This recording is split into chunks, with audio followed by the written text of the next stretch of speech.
दोस्तों नमस्कार। आज हम बात करेंगे अमेरिकी राष्ट्रपति के मुख्य चिकित्सा सलाहकार एंथोनी फाउची के बारे में। एंथोनी फाउची जो हैं अमेरिका के एक बड़े ही जाने माने चिकित्सक हैं और वर्तमान में अमेरिकी राष्ट्रपति जो बाइडेन के चिकित्सा सलाहकार हैं।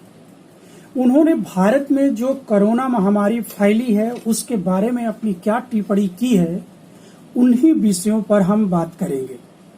तो जब भारत के कुछ पत्रकारों ने डॉक्टर फाउची से भारत में बढ़ती कोरोना की स्थिति के बारे में पूछा, तब उन्होंने जो टिप्पणी किया मैं उसको आप लोगों को सिलसिलेवार करके एक एक कर रखने जा रहा हूं।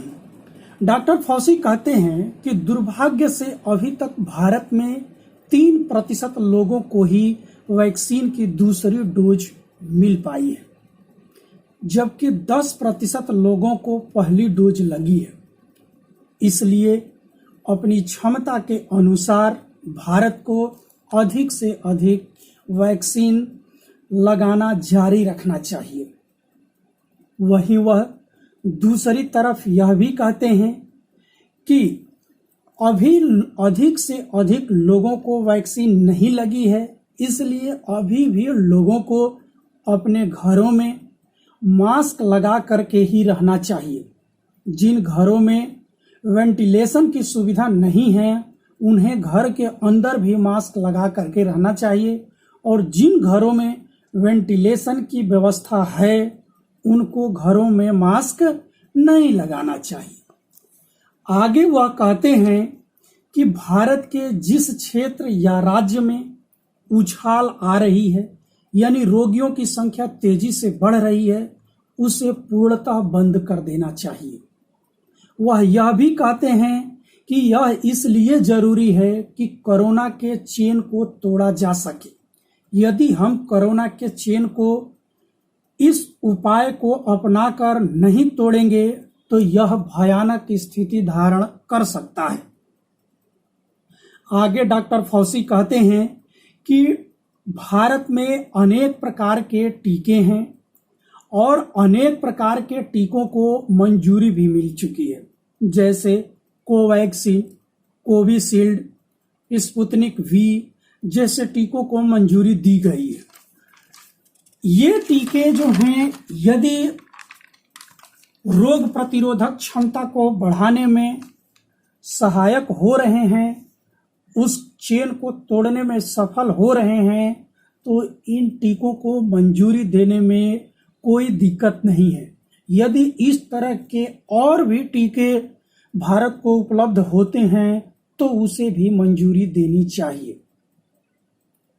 उन्होंने आगे कहा कि भारत अभी अपनी दूसरी लहर के बीच है, इसलिए इससे पहले कि भारत तीसरी लहर के बारे में चिंता करे, उसे अपनी दूसरी लहर को अधिक से अधिक नियंत्रित करने पर बल देना चाहिए। वो आगे यह भी कहते हैं कि अमेरिका में वयस्कों की आबादी 60% है, जिन्होंने कम से कम एक खुराक प्राप्त कर ली है, और लगभग 40% लोगों को दूसरी खुराक लग चुकी है। आगे वह कहते हैं कि इसी का परिणाम है कि अमेरिका में संक्रमण दर जो है तेजी से कम हो रहा है। वह कहते हैं कि जो दर पिछले दिनों जो है अमेरिका में डेली 60,000 से लेकर के 70,000 के बीच में आया करता था, अब वह घटकर धीरे धीरे 40,000 प्रतिदिन हो गया। और अब हम यह भी देख रहे हैं कि कुछ दिनों से अमेरिका में 30,000 से भी कम केस आ रही हैं। यह सब क्यों हुआ, यह कैसे हुआ? यह सब कहीं न कहीं अमेरिका में तेज गति से वैक्सीनेशन के परिणाम स्वरूप ही हो पाया। वह कहते हैं कि जिस तरह से अमेरिका में तेजी से गिरावट देखी जा रही है, उस तरह से उम्मीद लगाई जा सकती है कि यह गिरावट और भी कम हो सकती है। आगे वह कहते हैं कि यदि भारत भी अपनी संक्रमण दर को कुंद करना चाहता है, यानी दूसरी लहर को कुंद करके तीसरी लहर से बचना चाहता है, तो भारत को भी इसी प्रक्रिया को अपनाना पड़ेगा। यानी वह यह कहते हैं कि भारत को भी अपने नागरिकों को तेज गति से वैक्सीन लगाना होगा, चाहे इसके लिए उसे कितना भी मेहनत क्यों न करना पड़े।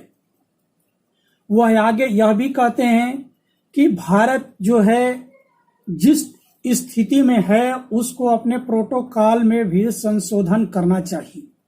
यानी अभी उसके अधिकांश नागरिकों को एक डोज भी नहीं लगी है और दूसरी डोज के लिए वैक्सीन की भारत में अभी उपलब्धता उतनी नहीं है।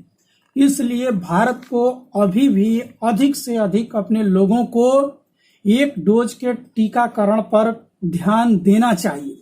यदि उसके पास पर्याप्त टीके हो जाते हैं तो उसे दूसरी डोज को भी साथ साथ में चलाते रहना चाहिए। तो डॉक्टर फॉसी जो हैं भारत के चिकित्सकीय व्यवस्थाओं पर जो प्रकाश डाल रहे हैं, जो सुझाव दे रहे हैं, भारत की सरकार इसको कहां तक अमल में लाती है यह तो आने वाला समय बताएगा।